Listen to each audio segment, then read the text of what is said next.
For 3 years, she never left her room, until her German shepherd showed her what was hidden beneath the floor. The door didn't slam. It just stopped opening. Day by day, the house she built became smaller, quieter, until it ended at a single room in the back. Meals arrived on trays, voices stayed out of reach, and in the hallway, her German shepherd began watching one spot on the floor, like it mattered more than anything. Would you have followed him, even if you didn't know what you'd find?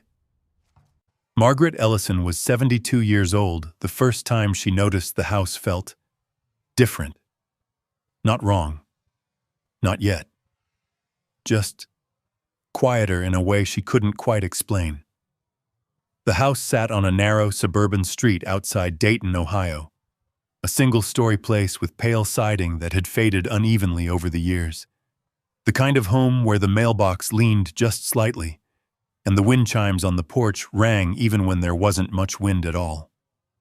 She had lived there for 38 years. Every corner held a memory. The kitchen still carried a faint smell of cinnamon from years of baking. The hallway floor creaked in the same 2 spots it always had. The living room couch dipped where her husband used to sit, long before the cancer took him. Nothing had changed. And yet, something had. It started after Ethan moved back in. Her son. He had called one evening, voice softer than usual, saying work had been unstable. Just temporary, he said. Him and Lila. Just until things settled down. Margaret hadn't hesitated. Of course, she told him. It's your home too. She meant it when she said it. The first week felt almost like a reunion. Laughter at dinner, the clatter of dishes. Ethan fixing a loose cabinet hinge that had bothered Margaret for years, but never enough to do anything about. Lila brought new towels, rearranged a few shelves, said she wanted to freshen things up. Margaret didn't mind. At first. But then, small things began to shift. The television volume changed. Margaret liked it low, just enough to hear. But one evening, Lila picked up the remote and turned it down even further without asking. It's better for your ears, she said, smiling. Margaret nodded. It wasn't worth arguing over something so small. The next morning, Margaret went to make coffee the way she always did. 2 scoops, a pinch of cinnamon, but the jar was gone from its usual spot. Oh, I moved that, Lila called from the other room. It's more organized now. Margaret stood there for a second, staring at the empty space. Then she found the jar in a cabinet she never used. It wasn't a big thing. None of it was. That's what made it hard to notice. Bruno noticed. The German shepherd had been with Margaret for 5 years. A rescue, already grown when she got him, with a calm, steady presence that filled the house without making noise. He was lying by the doorway that morning when Margaret reached for the missing jar. His head lifted. Not quickly. Just enough to watch. His eyes followed Lila as she moved through the kitchen. Then he rested his head back down, but he didn't close his eyes. A few days later, Margaret went to sit in the living room after lunch, the same spot she had always taken by the window. The light fell just right there in the afternoons. Warm, gentle.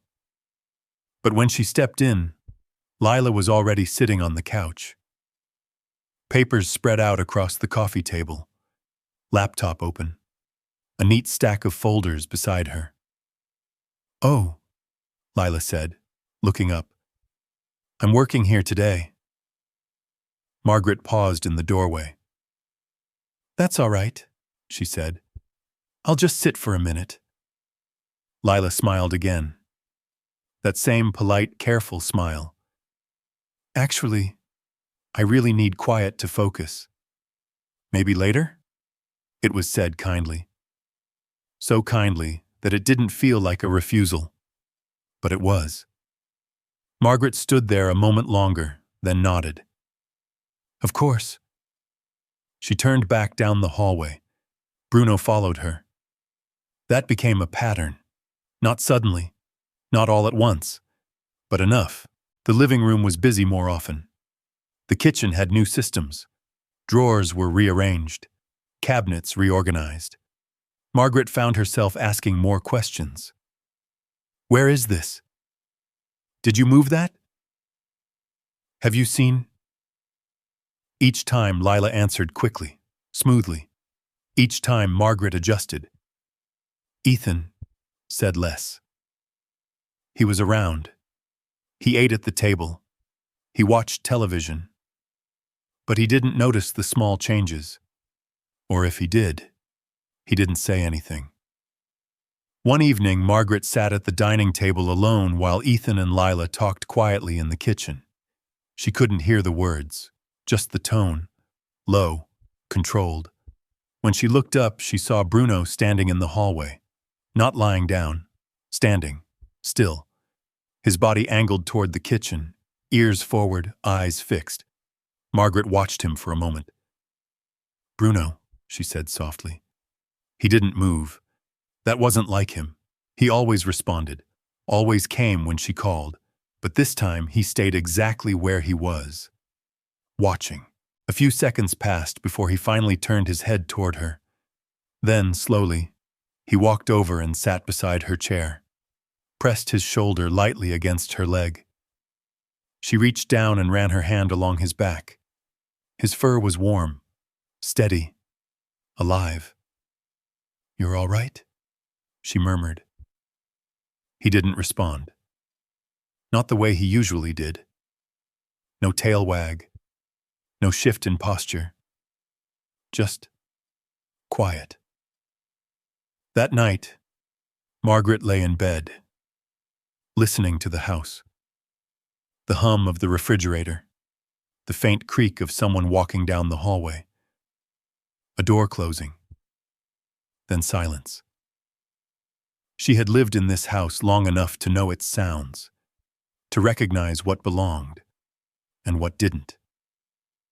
Something had changed, not loudly, not in a way anyone could point to, but in the spaces between things, in the way she hesitated before walking into a room, in the way she paused before speaking, in the way Bruno had started watching instead of resting. The house was still hers, on paper, in memory, in every photograph on the walls, but somewhere, quietly, without permission, something had begun to shift, and the door, the one she had never thought about before, had started to close. Slowly. So slowly, she almost didn't feel it. Almost. But Bruno did, and he hadn't stopped watching since. It became easier after that, easier for Margaret to notice things, and somehow, easier to ignore them too. The house settled into a new rhythm, not one she chose, one that happened around her. Mornings were quieter now. Lila was always up first, moving through the kitchen with soft, efficient steps. Cabinets opened and closed with a different pattern than Margaret remembered. Coffee brewed before Margaret even reached the hallway. "You should sleep in more," Lila would say. "You need your rest." Margaret would nod. She still woke at the same time every day. 6:30. Her body didn't change just because someone suggested it should. But when she walked into the kitchen, things were already done. Measured, decided, placed. Her mug, moved to a higher shelf. Her cinnamon jar, gone again, then returned to a new place she hadn't agreed to. The small things continued, until one morning, they weren't small anymore. "I was thinking," Lila said, wiping her hands on a dish towel. "It might be better if you moved into the back room." Margaret looked up from the table. "The back room? It's quieter," Lila said quickly. "Less street noise. You'll sleep better." Margaret frowned slightly. "I sleep fine where I am."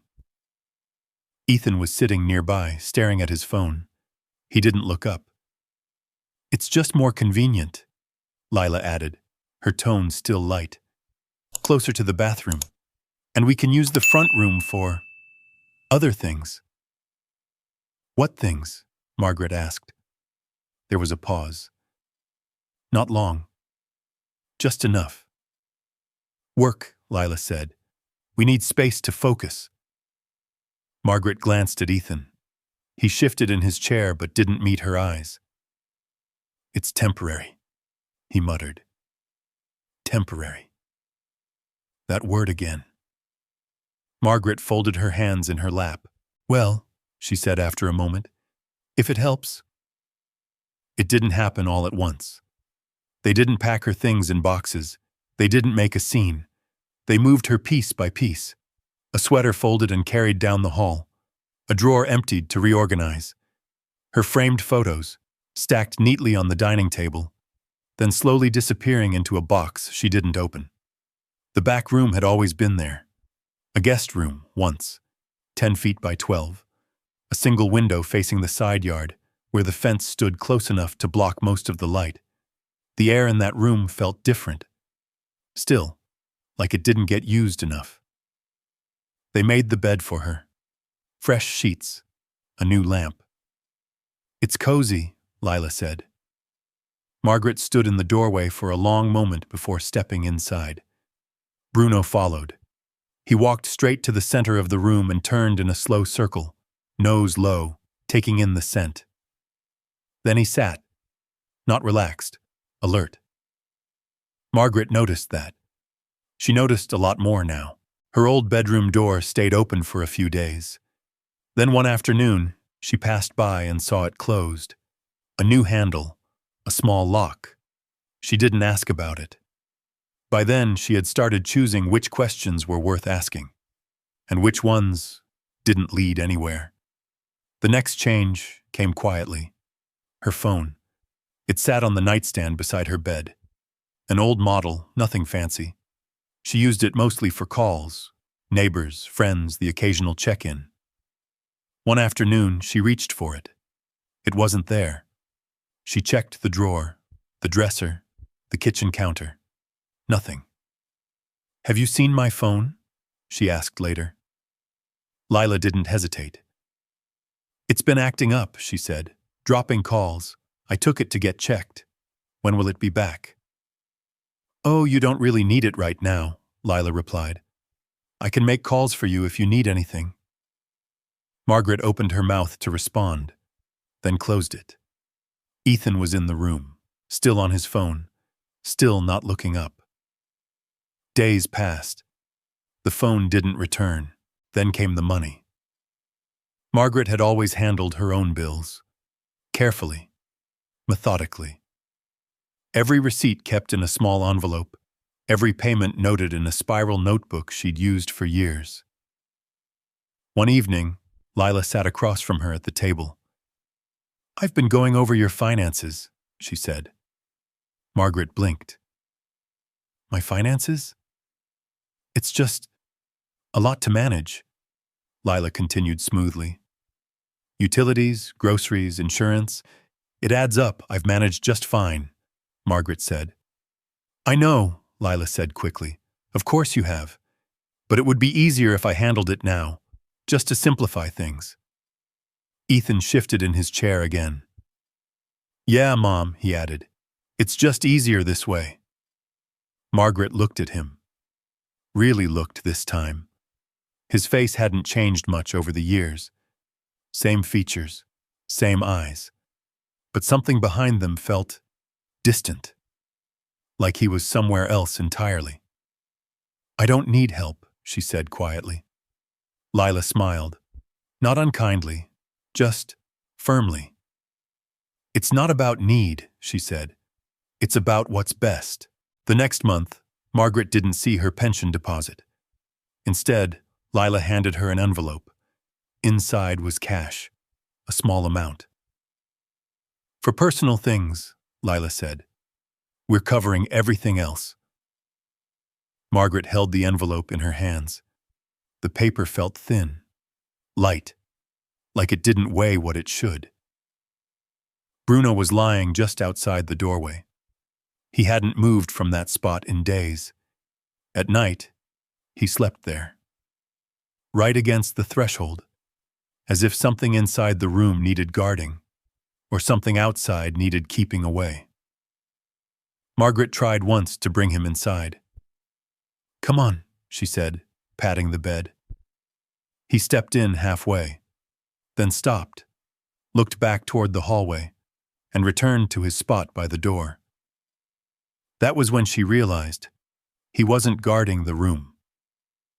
He was watching the house. The visits stopped gradually. Mrs. Harlan from next door came by one afternoon with a pie. Margaret heard the knock, heard Lila's voice at the door. "She's resting," Lila said. "It's not a good time." Margaret stood in the hallway, just out of sight. She opened her mouth, but the words didn't come. The door closed. The house went quiet again. That night, she sat on the edge of the bed in the back room. The air felt heavier. The window showed only a strip of sky above the fence. Bruno lay in his place by the door, eyes open, watching. Margaret folded her hands in her lap. For the first time, she didn't feel like she was adjusting to the house. She felt like she was being placed, moved from one space to another, not asked, not told, just arranged. And the door, the one that separated her from the rest of the house, didn't just close anymore. It stayed closed, most of the time. And when it did open, it was never quite as wide as before. At first, Margaret kept track of the days. She marked them quietly in her head. Monday, Tuesday, Wednesday. The rhythm of time still mattered then. It gave shape to things, made them feel real. But somewhere along the way, the edges softened. Morning came when the light pushed through the narrow strip of window. Afternoon was when the house settled into a deeper quiet. Night was the sound of footsteps in the hallway, a door closing, the faint hum of the television she no longer saw. The rest blurred. Margaret learned the new routine without anyone explaining it.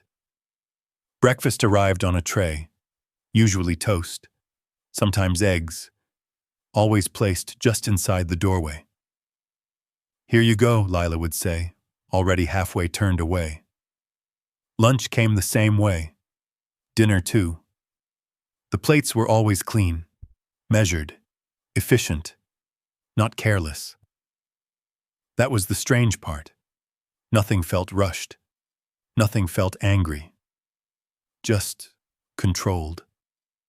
Margaret ate slowly, more out of habit than hunger. She began leaving crumbs on purpose sometimes. Small ones, near the edge of the tray, just to see if anyone noticed. They didn't. Or if they did, they didn't mention it. Bruno noticed. He stayed close now, closer than before. He no longer wandered the house freely, not the way he used to. Margaret couldn't remember the last time she'd heard his nails click across the kitchen floor or his body drop heavily onto the living room rug. Instead, he stayed near the hallway, near her, watching. Always watching. Sometimes, when the door was slightly open, Margaret could see him lying just outside, head up, ears forward, not resting, waiting. The house had its own sounds. Margaret knew them all. The refrigerator cycling on and off, the creak in the hallway floor, two boards near the center that had always given just a little underweight, the low murmur of voices. That last one had changed. Ethan and Lila spoke differently now, quieter, not softer, just more careful. Words didn't carry the way they used to. Doors closed more often. And when Margaret stepped into the hallway, on the rare occasions she was allowed, conversations stopped. Not abruptly, just ended. As if they had reached a natural conclusion at exactly the moment she appeared. Margaret began noticing details she had never paid attention to before. The hallway cabinet. It had always been there. A narrow built-in unit with two small drawers and a lower compartment that held cleaning supplies. Now it had a lock, A small one. Silver. New. She noticed it one afternoon when Lila walked past her, keys jingling lightly in her hand. Margaret's eyes followed the sound. Lila opened the cabinet, reached inside, closed it again, locked it. All in one smooth motion. Margaret didn't say anything. She just watched. Later that night, lying in bed, she tried to remember what had been inside that cabinet before. Cleaning rags, old bottles, nothing worth locking. So why now? She didn't ask. She had learned that questions had a way of disappearing. Like her phone. Like her cinnamon jar. Like her access to the living room. Questions didn't lead anywhere. Observation did. Ethan changed too. Not suddenly. Not dramatically. But in the way he looked at her. Or didn't. There were moments, brief ones, when their eyes met. And in those moments, something flickered. Recognition. Then it was gone. Replaced by something else, something quieter. One afternoon, Margaret found him alone in the kitchen. She had been allowed out briefly while Lila was on a call in the front room. Ethan stood by the sink, rinsing a glass. Water running, back turned. "Ethan," she said. He stiffened slightly, then turned. "Hey, Mom." His voice sounded normal. Too normal. "I was thinking," she began, "maybe I could call Mrs. Harlan. I haven't spoken to her in a while." Ethan hesitated. "Just a second." Then he set the glass down. "Lila's handling calls right now," he said. "It's just easier that way." Margaret nodded slowly. "I see." Another pause. The kind that stretches just enough to say something is missing. Ethan wiped his hands on a towel. "I've got to get back to something," he added quickly. And then he was gone. Margaret stood there alone. The kitchen felt unfamiliar, not because it had changed, but because she didn't know what she was allowed to do in it anymore. Bruno appeared in the doorway. He didn't come in. He just stood there, looking at her, then turning his head slightly toward the hallway, as if reminding her. Stay. Margaret returned to her room. The door closed behind her. The click of the latch was soft. But she felt it. Days passed. Weeks. Months. Time folded into itself, and Bruno began to change. It started with small things. He stopped responding to Lila's voice. At first, he would hesitate. Now, he didn't move at all. "Bruno," Lila would call. Nothing, not even a glance. Then came the scratching. Not loud, not destructive, just deliberate. Margaret heard it one night. A faint sound from the hallway. Scratch. Pause. Scratch. She sat up in bed, listened. It wasn't random. It came from the same spot each time. She moved quietly to the door, opened it just enough to see. Bruno stood in the hallway, head low, front paw extended, scratching at the floor, the same spot. Over and over. Then a sound, a footstep. Bruno froze. His body stiffened instantly. The scratching stopped. Lila's shadow stretched across the hallway wall before she appeared. "What are you doing?" she said sharply. Bruno stepped back. Not submissive. Just still. Watching. Lila looked down at the floor, then at him. "Stop that," she said. Her voice wasn't loud, but it carried something new. Not patience, not politeness. Control. Bruno didn't move again. Margaret closed the door slowly, backed away. Her heart beat a little faster. She didn't know why. It was just a dog scratching the floor. Nothing more.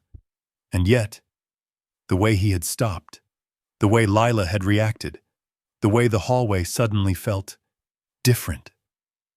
Margaret sat on the edge of her bed, hands folded, listening to the quiet return. From that night on, she paid attention, not to the obvious things. Those were easy to dismiss, but to the small ones, the ones that didn't quite fit.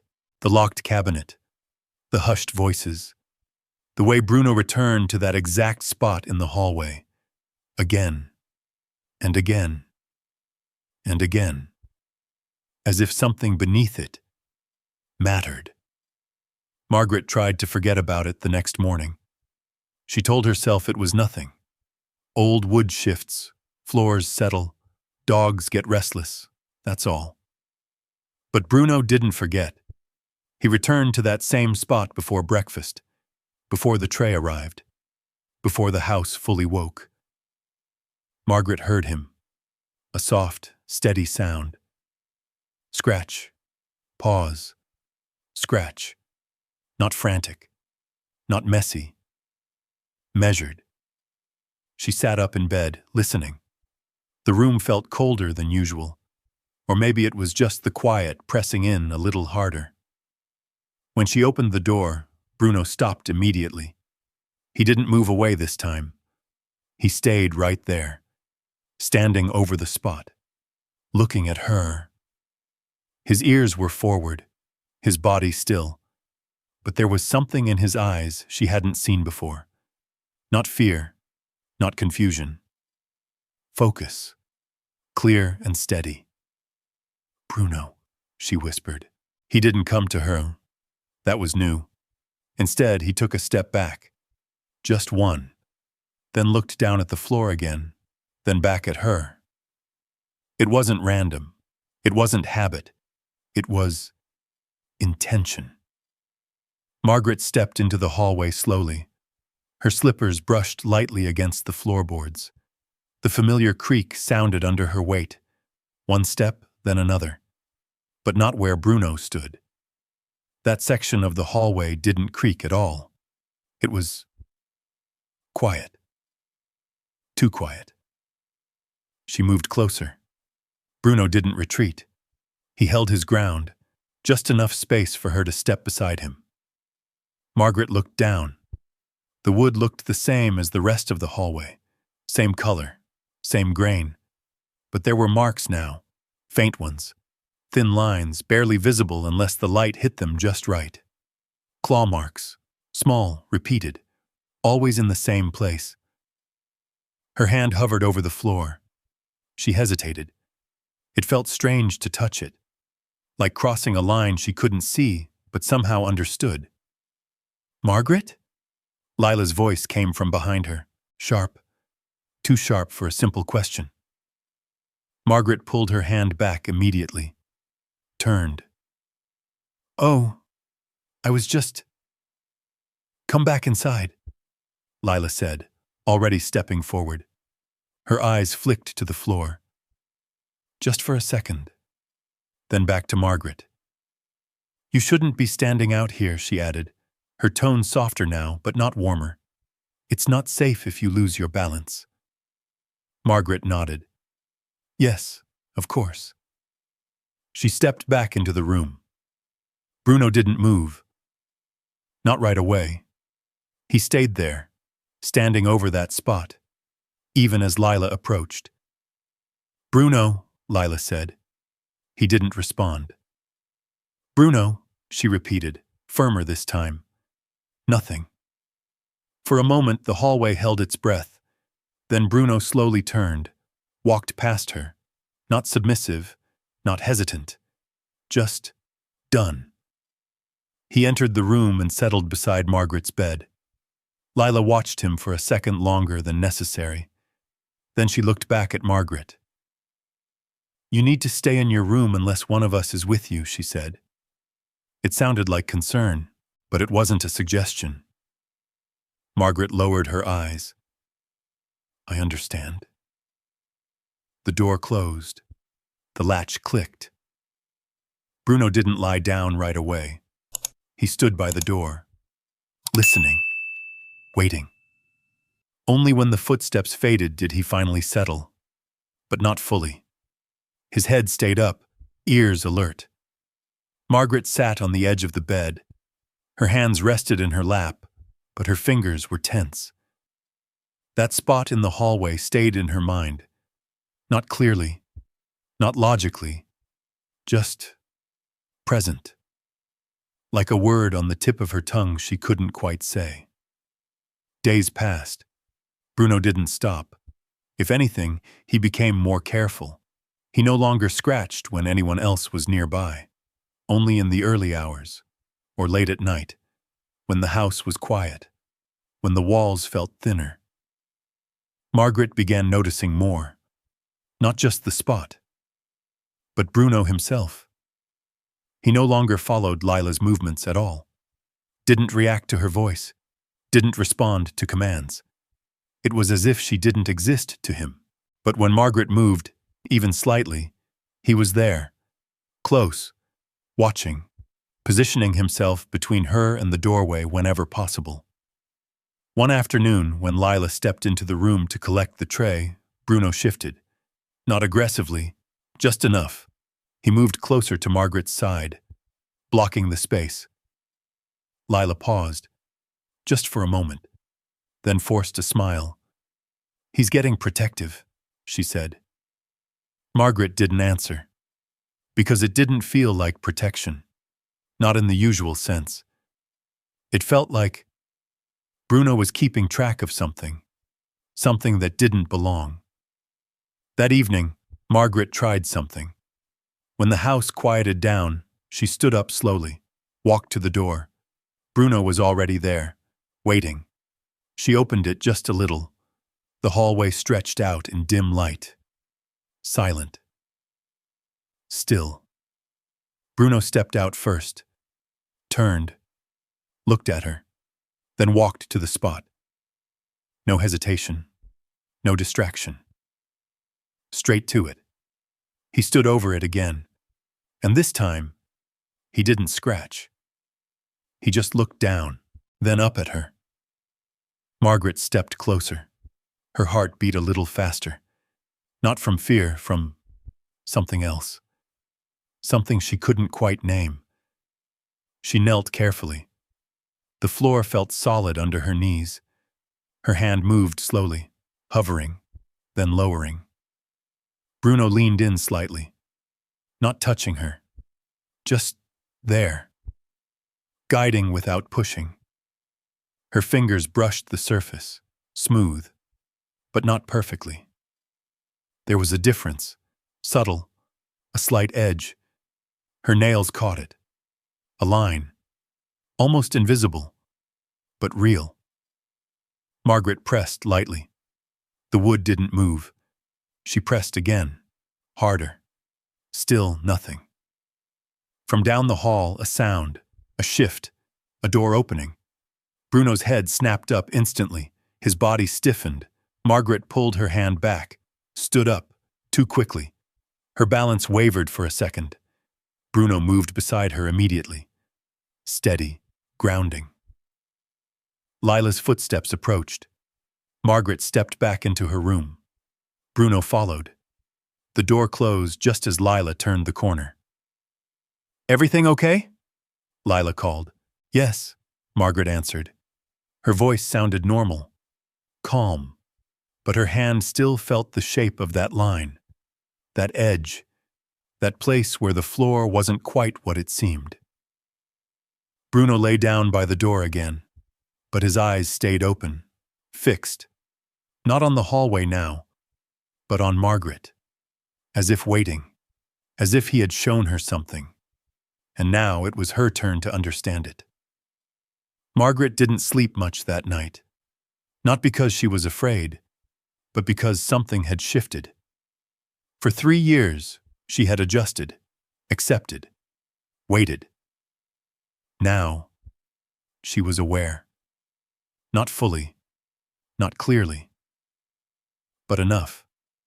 Enough to feel that the house wasn't just changing around her, it was hiding something, and Bruno knew it. Morning came quietly, No alarm, no voices. Just the soft gray light pushing through the narrow strip of window. Margaret sat up slowly, her joints stiff, her body slower than it used to be.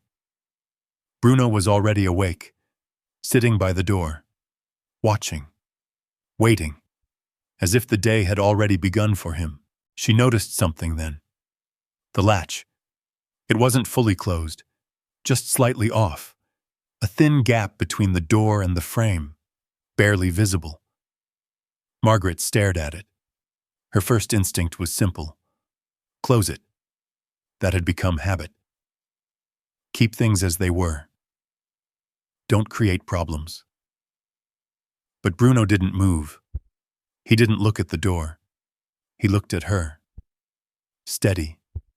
Calm. Certain. Margaret's hand rested on her lap. Still. Then slowly, she stood. Her feet touched the floor, careful, deliberate. The room felt smaller than usual. Or maybe she felt bigger inside it. She stepped toward the door. One step, then another. Her breath was quiet, but her heart wasn't. It moved faster now. Not from panic, from anticipation. She reached out. Her fingers touched the edge of the door. Cold. Smooth. She hesitated. 3 years. 3 years of staying inside. 3 years of waiting for permission. And now, no one had given it. Bruno stood, not excited, not tense, just ready. Margaret pushed the door. It opened easily. No resistance. No sound. The hallway stretched out in front of her. The same hallway she had known for decades. And yet, it felt unfamiliar. Like stepping into a place she used to live in, but no longer belonged to. She stood there for a moment. Just looking. Listening. Nothing. No voices, no movement. The house was empty, or at least quiet enough to feel that way. Bruno stepped out first, slow, deliberate. He didn't run, didn't explore. He walked straight down the hallway, didn't even look back this time. Margaret followed. Her steps were careful, measured. The floor creaked under her weight. Those same 2 boards she remembered. The sound felt louder now. Too loud. She paused, waited. Nothing happened. No voice called out. No footsteps approached. She kept going. The air felt different outside the room. Less still. Less controlled. Bruno reached the spot. Stopped. Turned. Looked at her. Then looked down. Margaret's chest tightened. Not with fear. With recognition. This was it. This was what he had been trying to show her. For how long? Days? Weeks? Maybe longer. She stepped closer. Her body remembered something her mind hadn't yet accepted. Freedom. Movement. Choice. It felt unfamiliar. Almost uncomfortable. Bruno lowered his head slightly, not touching the floor. Just marking it. Margaret knelt again. Slower this time. More certain. Her fingers moved to the same place. The same line. The same slight difference in the wood. She pressed. Nothing. She pressed again. Harder. The board shifted. Just slightly. A faint movement. Enough. Her breath caught. Bruno stayed still. Watching her. Not the floor, her. Margaret slid her fingers under the edge. It wasn't easy. The wood resisted. But it wasn't fixed. Not completely. She pulled. Slowly. Carefully. The board lifted, just enough to reveal darkness beneath. A hollow space. Margaret froze. Her hand hovered.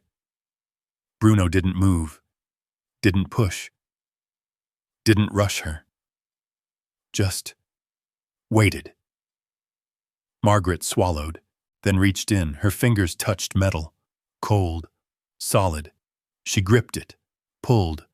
A box emerged from beneath the floor. Rectangular, heavy, not old, not dusty, recently placed, hidden with purpose. Margaret set it on the hallway floor. Her hands trembled now, not from weakness, from something building inside her, something she had held back for too long. She looked at Bruno. He sat beside her, quiet, steady, as if this moment had always been coming. Margaret rested her hand on the box. Didn't open it. Not yet. From outside, a distant sound. A car passing. A door closing somewhere down the street. Normal life. Continuing.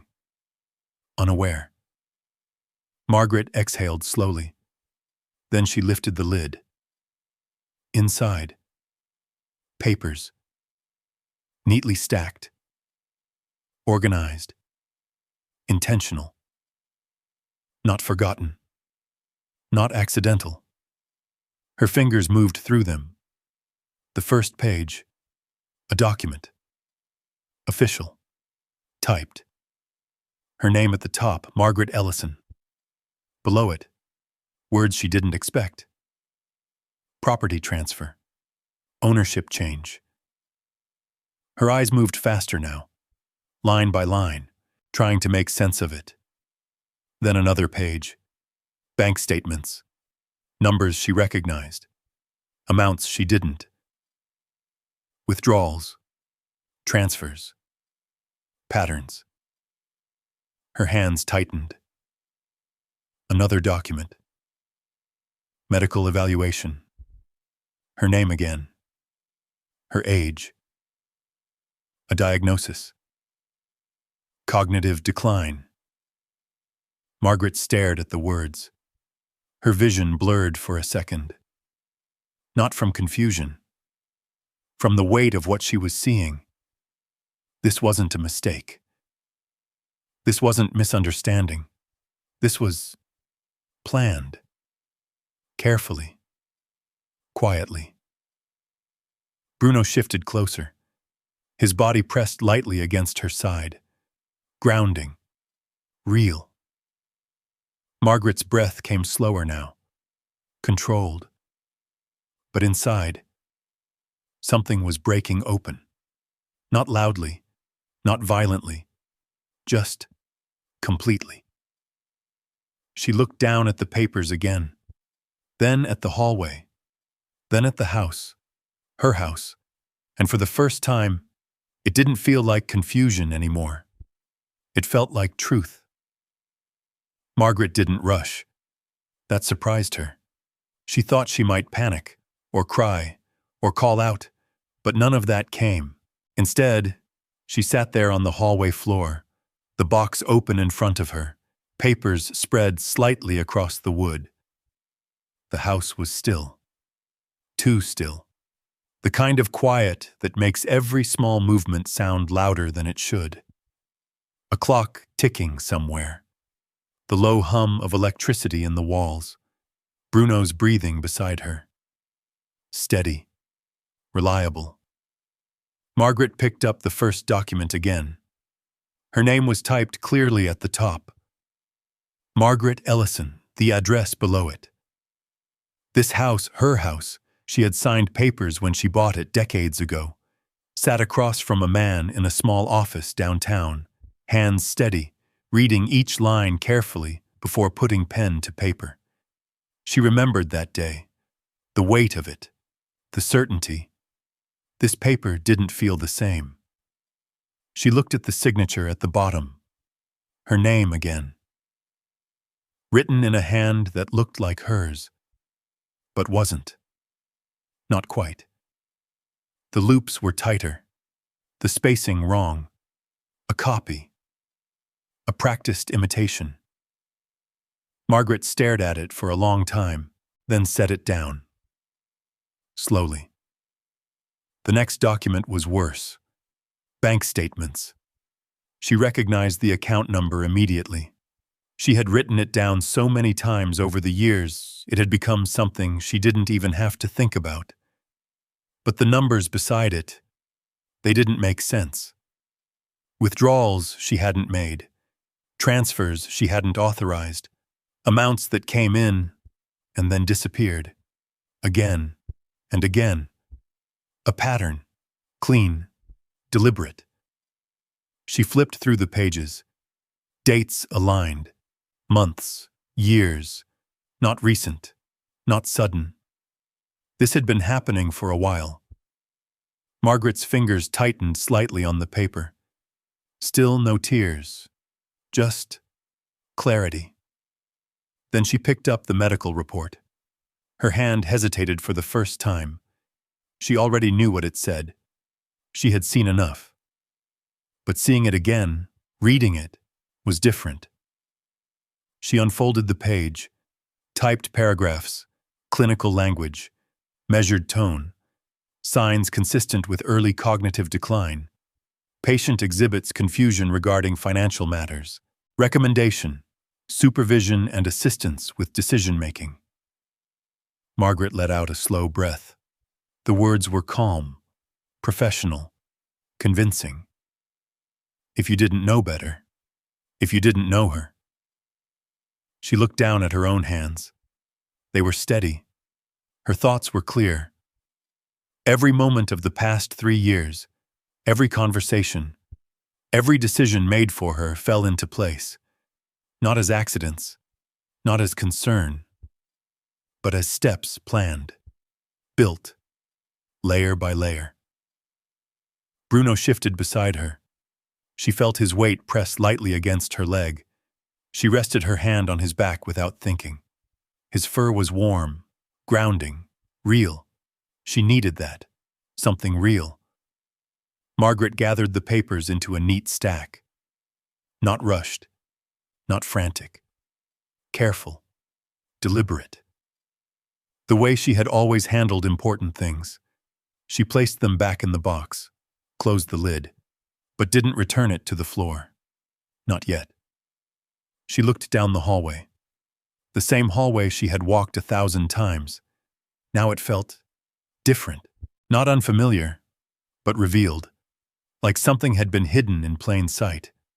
And now she could see it. Every quiet conversation, every closed door, every small adjustment that didn't quite make sense at the time, it all led here. Bruno stood up, walked a few steps forward, then turned back, watching her again. Waiting. Margaret slowly rose to her feet. Her knees protested. Her balance wavered for a second. Bruno moved closer instantly, solid, supportive. She steadied herself with one hand against the wall, then looked down at the box. She picked it up. It was heavier than it looked. Not just the weight of the metal, the weight of what it held. She carried it back into her room, each step measured, careful, listening for any sound that might interrupt. But the house stayed quiet. The door closed behind her. This time she didn't feel confined. She felt hidden. The difference was small, but important. Margaret set the box on the bed, sat beside it, looked at it again. She didn't open it right away. Instead, she listened, really listened. The house breathed around her. Distant sounds, subtle movements, life continuing as if nothing had changed. But everything had. She thought of Ethan, his voice, his hesitation, the way he avoided her eyes.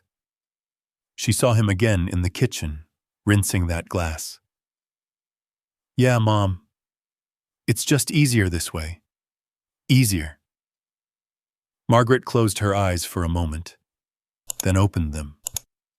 And this time, she didn't look at the papers. She looked at the truth behind them.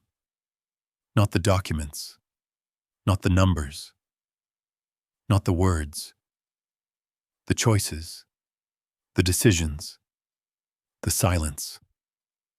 And for the first time, she understood that what had been taken from her wasn't just control. It was trust. Bruno lay down beside the bed. Not by the door anymore. Closer. His head rested near her foot. Relaxed. But not fully. Still aware. Still present. Margaret reached down and touched his ear lightly. "Thank you," she whispered. Her voice was soft, barely audible, but it carried something new. Not confusion, not doubt. Something steadier. Something forming. Outside, a car passed. Tires against pavement. Normal. Ordinary. The world moving forward. Inside the room, Margaret sat quietly. The box beside her. The truth laid out. Not overwhelming. Not chaotic. Just undeniable. And in that quiet, something inside her shifted. Not loudly. Not dramatically. Just enough to change what came next. Margaret sat there for a long time. The light shifted across the wall, from pale morning gray to something warmer, then slowly toward afternoon. She didn't move much, didn't need to. Everything she needed to understand was already in front of her, or rather, behind her, in the past. She opened the box again, not with hesitation this time, with intention. The papers felt different in her hands now, not confusing, not overwhelming, clear. She picked up the bank statements first. Her eyes moved across the numbers again, slower this time, more careful. She followed the pattern. Deposits, withdrawals, transfers. The same routing number appeared again and again. She didn't recognize it at first, but then she saw a name, printed small, in the corner. Ethan Ellison. Margaret's fingers stilled. She read it again, just to be sure. Then again. The letters didn't change. They didn't blur. They stayed exactly where they were. Solid. Unavoidable. Ethan. Her son. She set the paper down gently, not because she was unsure, because she was certain.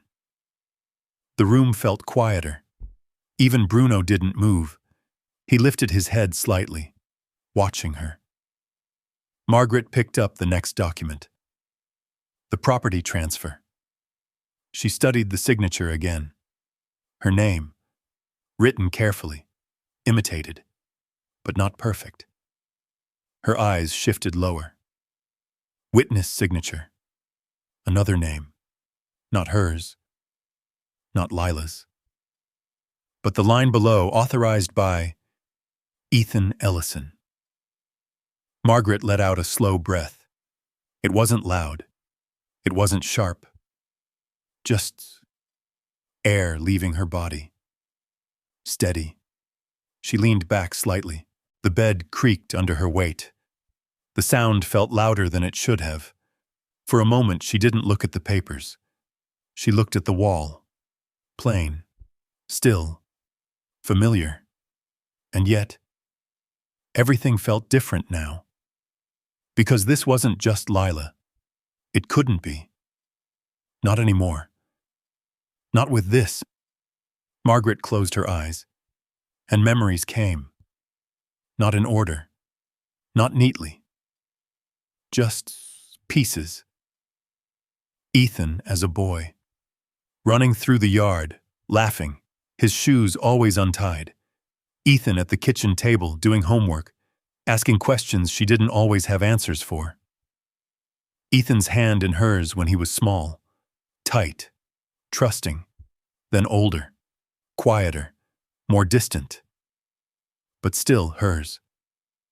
She remembered the day he moved back in, the way he stood in the doorway with his suitcase, the way he smiled. "Just for a while, Mom. Just for a while." Margaret opened her eyes again. The papers sat in front of her, unchanged, unmoved. Truth doesn't rearrange itself to make things easier. It stays where it is. Waiting, she picked up the medical report again. Read the words more carefully this time.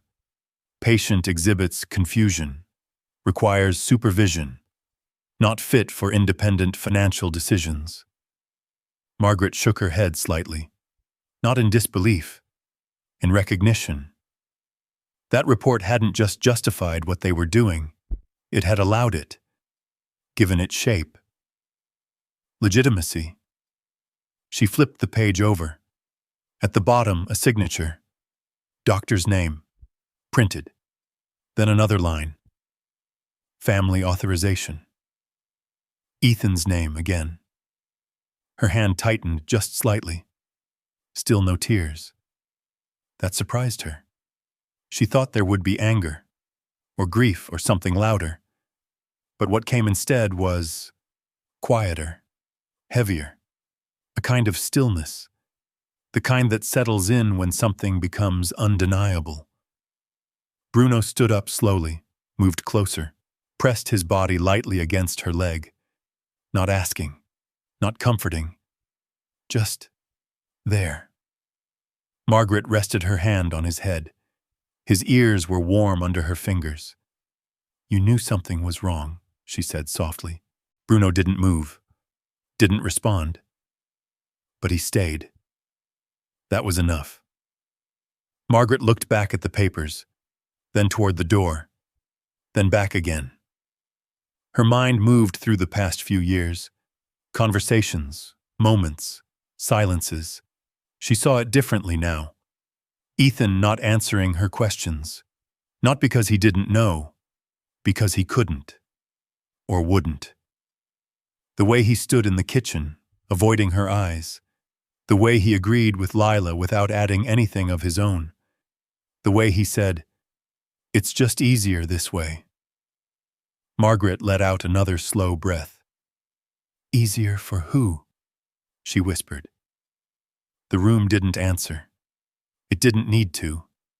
She already knew. Bruno shifted again, settling at her side.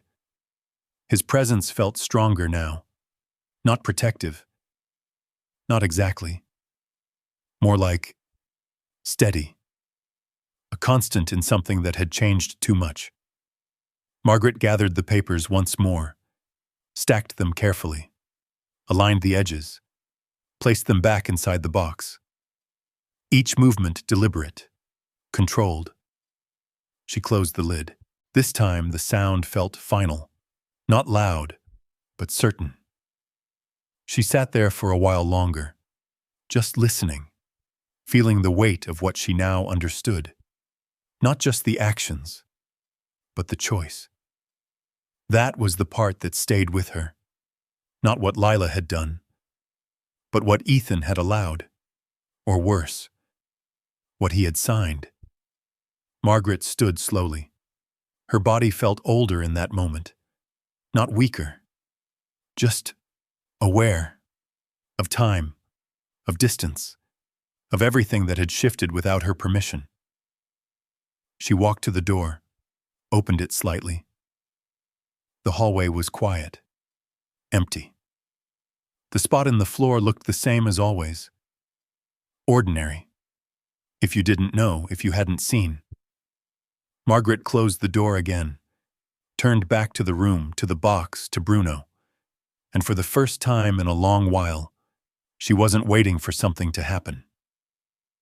She knew it would, because now she understood what she was standing inside, and more importantly, who she was standing with, and who she wasn't.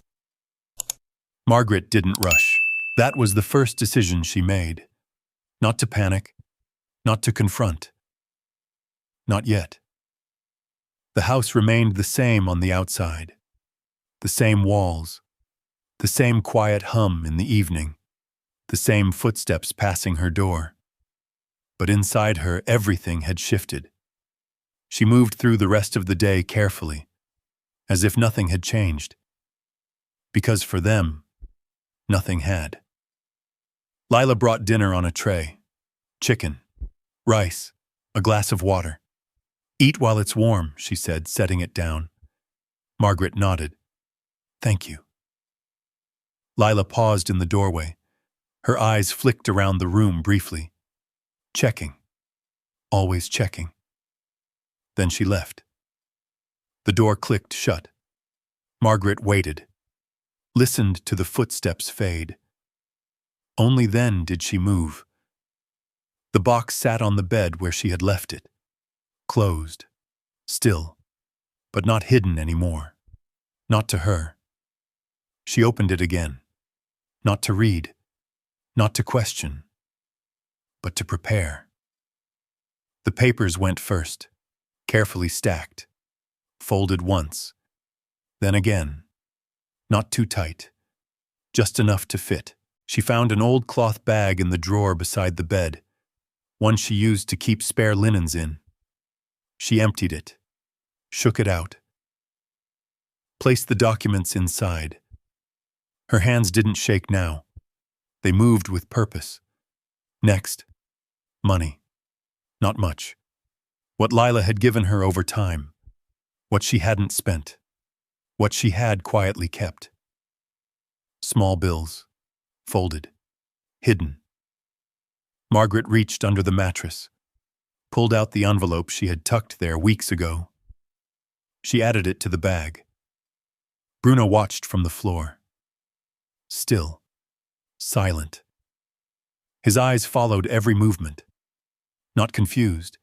Not curious, aware. As if he understood this wasn't just another evening. Margaret looked at him. "We're leaving," she said quietly. Her voice didn't rise. Didn't waver. Just clear. Bruno stood. No hesitation. No excitement. Just readiness. That alone told her everything she needed to know. She waited until the house settled, until the television sound softened in the distance, until footsteps stopped moving, until the silence felt complete. Night came fully, the kind of quiet that sits deep in the walls. Margaret stood by the door. Her hand rested on the handle. She paused. Not because she doubted, because she remembered. 38 years in this house. Every birthday. Every holiday. Every morning she had woken up believing it was hers. She didn't look back. Not at the bed, not at the walls, not at anything inside that room. She opened the door, slowly. No sound. Bruno stepped out first. The hallway stretched ahead. Dark. Still. The same place where everything had changed. Margaret stepped forward. Each step measured. The floor creaked softly beneath her weight. She froze. Listened. Nothing. She kept moving. Past the cabinet. Past the spot in the floor. She didn't stop there this time. Didn't need to. She already knew what was beneath it. At the end of the hallway, the kitchen. Dim light from the stove clock.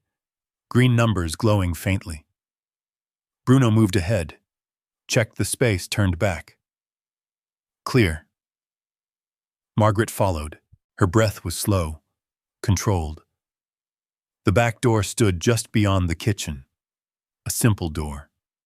White. Familiar. Unlocked. Of course it was. They had never thought she would use it. Her hand reached for the handle. Cold metal. Solid. Real. She opened it. The night air rushed in, cool, fresh, different. Margaret stepped outside.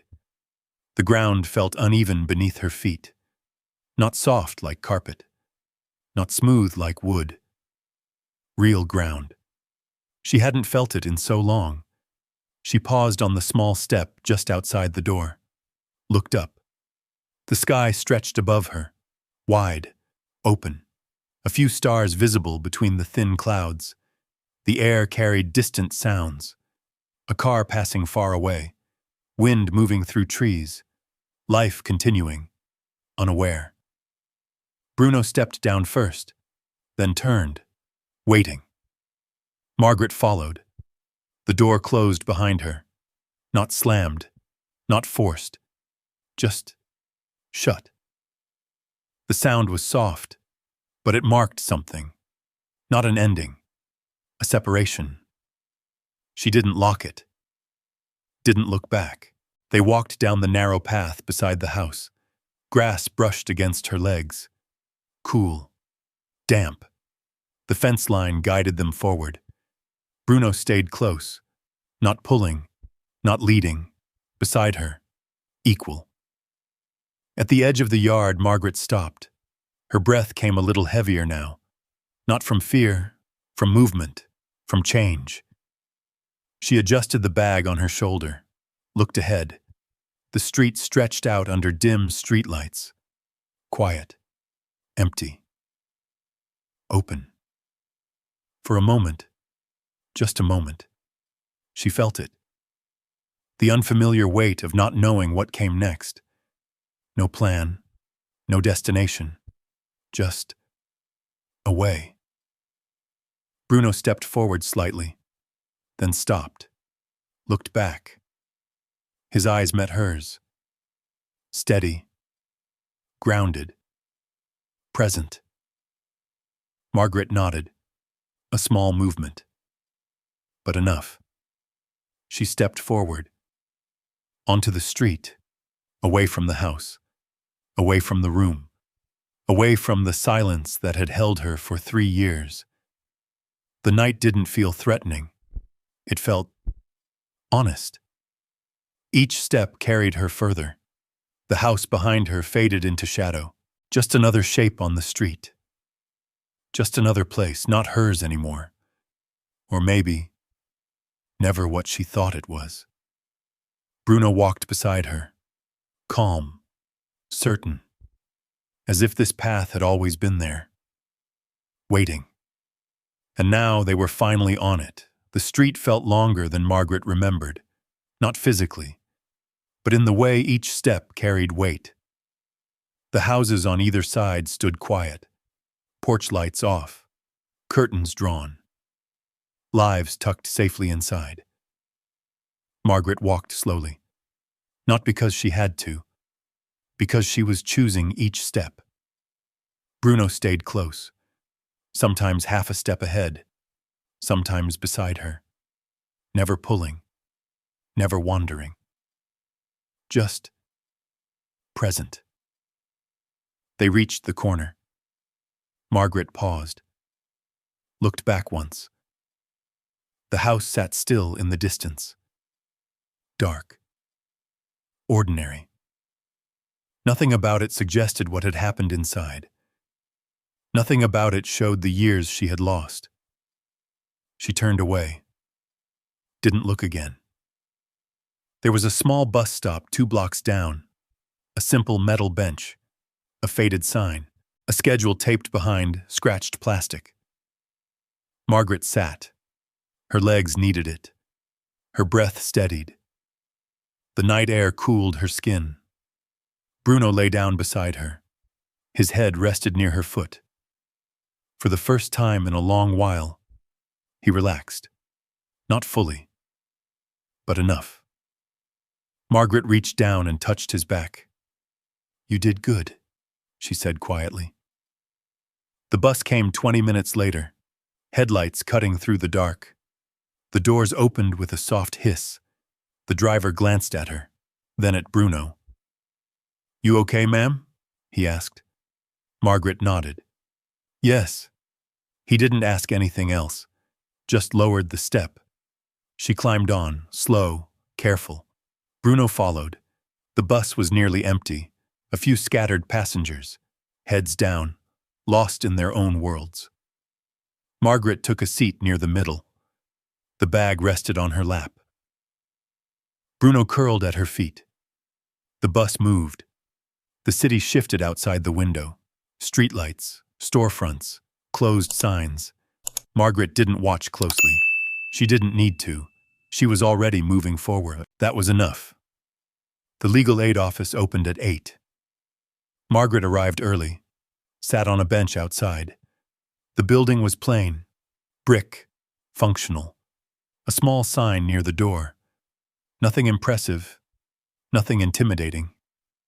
Just there. When the doors opened, she walked in. The receptionist looked up. "Can I help you?" Margaret hesitated for a moment. Then she placed the bag on the counter. "I need someone to look at these," she said. Her voice was steady, clear. The woman behind the desk studied her face, then nodded.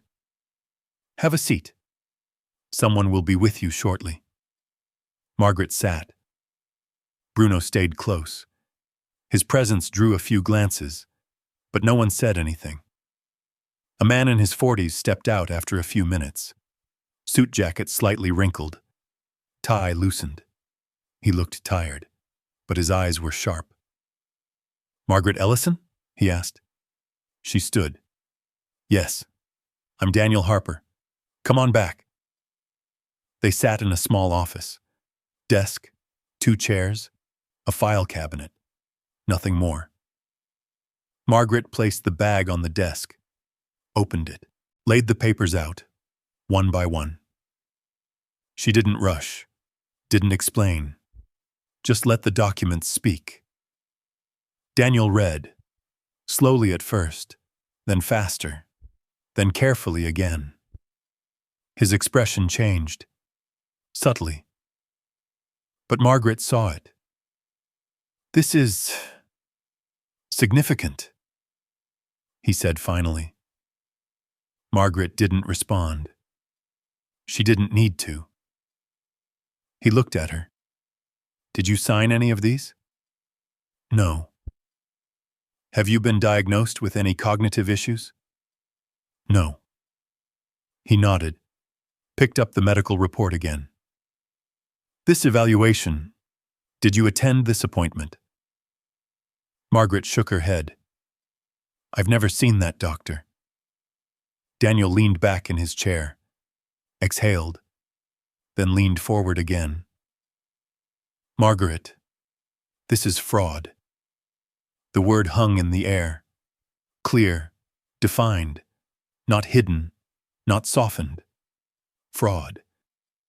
Margaret felt something shift inside her again, not new, but confirmed. Daniel continued. "Financial abuse, forgery, possibly coercion." He tapped the property transfer document. "This one alone. This is serious." Margaret listened, not overwhelmed, not confused, just absorbing. "What happens now?" she asked. Daniel met her eyes. "We take action. Simple. Direct." The kind of answer she needed. The process moved quickly, faster than the years that had led to it. Reports were filed, statements taken, copies made, authorities contacted. Margaret answered questions, calmly, clearly. Each answer grounded in truth, not assumption, not emotion, just fact. Ethan called, twice. She didn't answer. Lila left a message, her voice tight, controlled. "We need to talk," she said. Margaret didn't respond. Not yet. Not anymore. A small rental was arranged within a few days. Temporary, simple, but hers. A 1-bedroom unit on the edge of town. Clean, quiet. The windows faced open space. Not a fence, not a wall. Open sky. Margaret stood inside the first evening. The room felt empty, but not in the same way as before. This emptiness had space, possibility. Bruno walked through the apartment slowly, checking corners, sniffing the air. Then he lay down in the center of the room, not by the door, not guarding, resting. That was new. Margaret noticed it immediately. "You can relax," she said softly. Bruno closed his eyes. For the first time in a long time, he slept. Fully. Deeply. Margaret sat by the window. The bag rested beside her. The papers now organized. Protected. In motion. She didn't feel fear. Not anymore. She didn't feel confusion. That was gone too. What remained was something quieter. Stronger. Control. Not over everything, but over what mattered. Her choices. Her voice. Her next step. Outside, the sky darkened. Evening settling in. The world continued as it always did.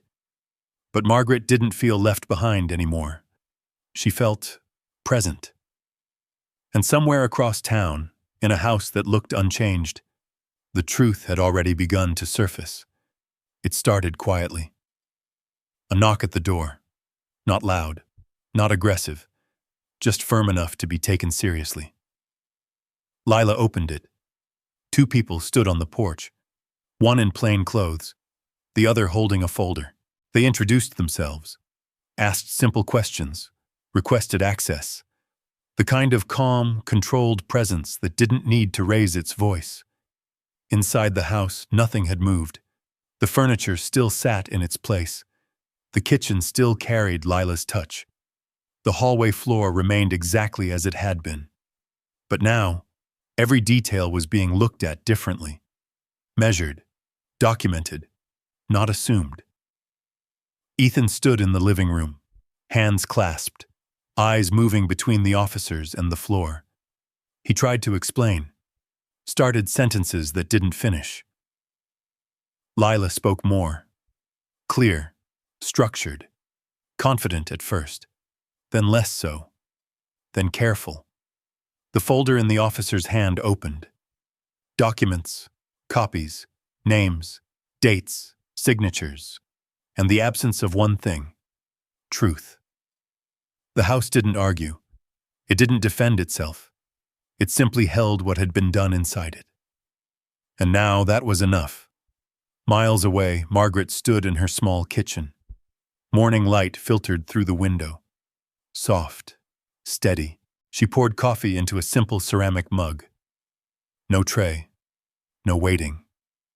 Just her hands. Bruno lay by the door, not watching it, not guarding it. Resting. His body stretched out, breathing slow, easy. Margaret stepped outside. Barefoot. The ground was cool beneath her feet. She paused. Looked up. The sky was open. Clouds drifting slow. She listened. Birds in the distance. Wind through nearby trees. Normal sounds. Real sounds. Not filtered through walls. Not distant. Present. She took a sip of coffee. Warm. Familiar. Simple things. But they mattered now. More than they had before. The legal process didn't happen overnight. It moved in steps. Careful. Precise. Each document reviewed. Each claim verified. Each lie uncovered. Margaret sat through meetings, answered questions, signed papers that actually meant what they said. Daniel kept her informed. Clear, respectful, no hidden language, no manipulation, just facts. Ethan reached out again. A message this time. Short. I didn't think it would go this far. Margaret read it. Once, then set the phone down. There was nothing in that sentence that changed anything. Not anymore. Weeks passed. then months. The case became clear. Fraud, financial exploitation, coercion. The forged documents, the false medical report, the control. All of it laid out. Piece by piece, nothing dramatic, just undeniable. Ethan stood in court, his voice lower than before, less certain. Lila beside him, still composed, but no longer in control. Not of the narrative, not of the outcome. Margaret didn't speak much. She didn't need to. Everything that mattered was already there, on paper, in records, in truth. When the decision came, it was simple. The ownership restored, the financial accounts corrected, the false claims dismissed. What had been taken, returned. What had been hidden, revealed. Margaret didn't celebrate, didn't react outwardly. She listened, nodded once. That was enough. She chose not to return to the house. That surprised some people, but not her. Some places hold more than walls. They hold memory, and not all memory needs to be revisited. Instead, she found something else. A smaller home, on the edge of town. Quiet street, wide yard. A place that didn't carry history. A place that could become something new. The first morning there, she stepped outside again. Same way, barefoot, coffee in hand, Bruno beside her. He moved differently now. Not alert, not tense. Just a dog again. He wandered the yard, sniffed the grass, paused in the sunlight, then lay down. No watch, no guard, just rest. Margaret sat on the small wooden step, looked out at the open space. No doors closing, no footsteps to track, no silence that meant something was wrong. Just quiet. The kind that doesn't ask anything from you. She thought about the floorboard, the box, the papers, everything that had been hidden. It hadn't just been documents. Not really. It had been something deeper. A line. A dividing point between what she believed and what was true. Between who stood with her and who didn't. She looked at Bruno. He lifted his head, met her eyes. Calm, steady. He hadn't needed explanations, hadn't needed proof. He had seen it, felt it, stayed anyway. That mattered, more than anything else. Margaret reached down, rested her hand on his back. You knew, she said softly. Bruno didn't move, didn't react. He didn't need to. The yard stretched out in front of her. Simple, unclaimed, waiting. Margaret stood, took a step forward, then another. No hesitation now. No doubt. Just movement. Some betrayals don't arrive with noise. They come quietly, layer by layer, disguised as care. And sometimes, the one who saves you is the one who never stopped paying attention. Bruno stood and followed, not leading, not guiding, just beside her, where he had always been.